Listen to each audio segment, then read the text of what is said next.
Friends, I am Dr. Sunil Prakash. I am Principal Director and Head of Department of Nephrology and Kidney Transplantation at BLK Max Hospital, New Delhi and Max Hospital, Gurgaon.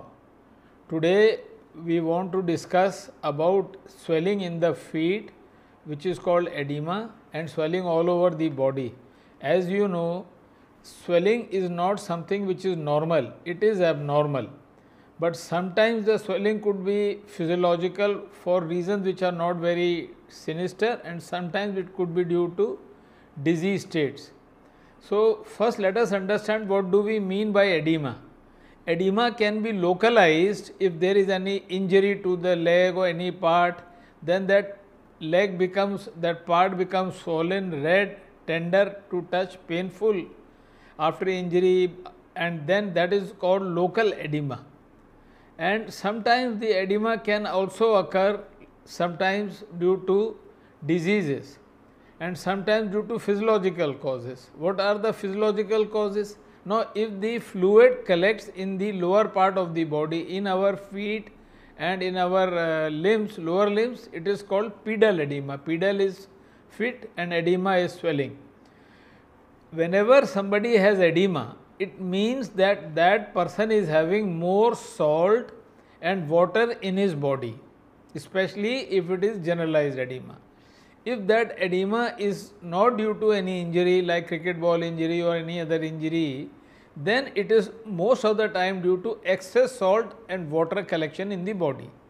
So, when this collection occurs due to physiological reasons, sometimes the veins and capillaries which bring the blood from our feet back to the heart become incompetent. They have valves to prevent the lagging of the blood in the legs, but if their valves are not competent or if the veins become patulous or loose, the swelling occurs in the lower limbs. It can also occur after prolonged standing, and it can occur due to inactivity. So, most of the times if it is physiological edema, we must make endeavor to not stand continuously for a long time. We should sit and elevate our limbs, and sometimes even stalking also help in reducing edema. But if it is not physiological edema, if it is due to something going wrong in our body, then we must know something about that also. So, what could be the cause of pathological edema? The causes of pathological edema to my mind are sometimes due to liver injury, which we call chronic liver disease. Here the edema occurs because of the low pressure in the liver.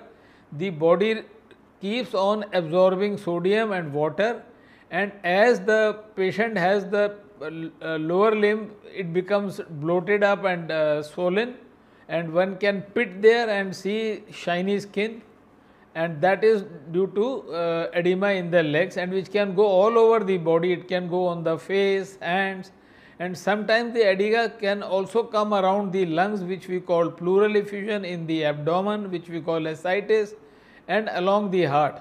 So, if it is along the abdomen, it is mostly due to liver, which we call ascites. You must have seen people with failing liver with big huge pot bellies, and this is due to abnormal circulation due to liver failure and sodium and water correction.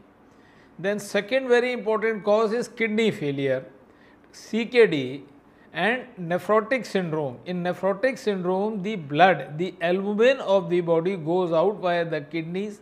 The kidneys are leaky, they are not able to hold the albumin, so the albumin of the blood goes out in the urine, the blood becomes thin, its pressures become low, and the excess water of the blood goes out into the extravascular tissue, which we call connective tissue, and which give rise to swelling. Again you will have shiny skin, dimpling on the legs, and bloated legs.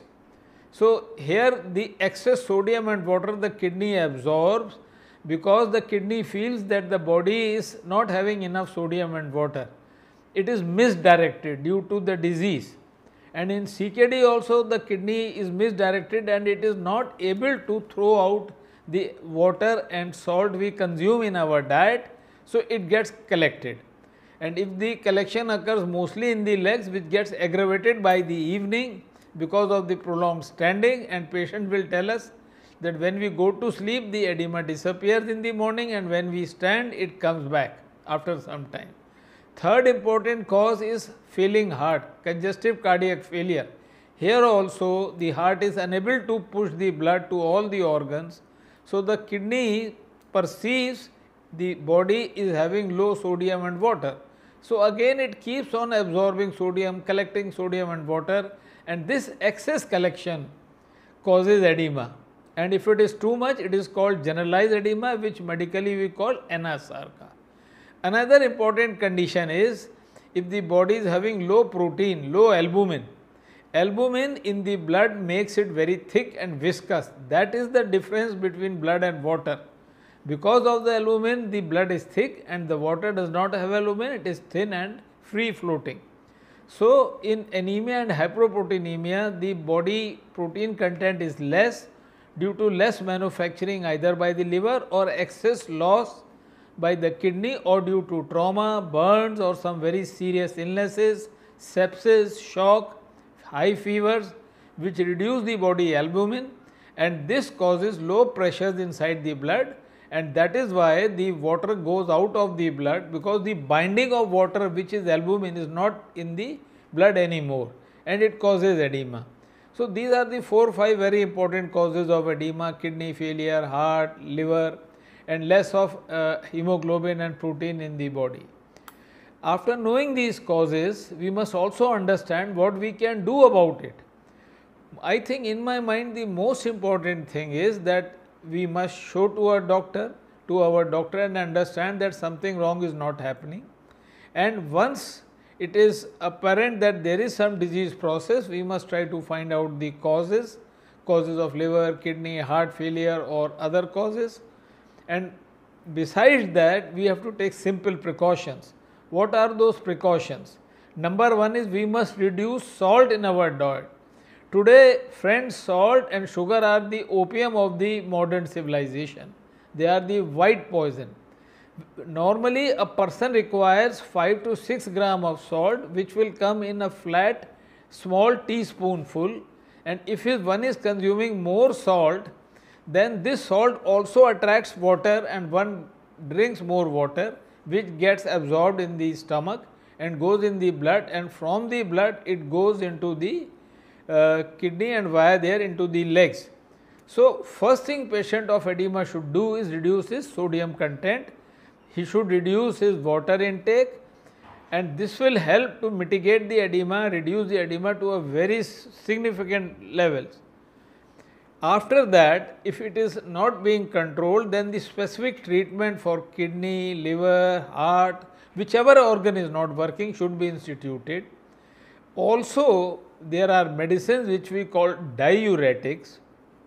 This helps in excreting excess sodium and water out from the kidneys, and thereby reducing the swelling or edema in the patient's body. So, by these simple measures, I repeat, most importantly by reducing salt and water intake, by taking it in the right amount, and then by specific treatment of the disease, and then by some medicines like diuretics. It is also prudent to add here that simple measures can also reduce edema in our day-to-day life. Measures like avoid standing for a very long time. Whenever one gets a chance, one should sit down and put the legs up. Sometimes some people have dilated veins, which we call varicose veins. They will require stockings and things like that to reduce the waterlogging in the legs. As you know, edema mostly occurs in the leg because they are the most dependent part of our body, and that aggravation occurs if one stands. So, using stockings, keeping the leg elevated for some time will also help significantly. It is also prudent to add here that in pregnancy also sometimes in an abnormal state like preeclampsia, a lady may get edema, and she has to be very careful. She has to watch her salt and water intake, show to her treating doctor, because this preeclampsia, this edema may lead to preeclampsia, which is a tricky situation which is not good for the fetus, and as well as for the mother, and sometimes have very grave outcomes. So, I think these are the important ways which we need to know about edema and how we need to treat it. Thank you.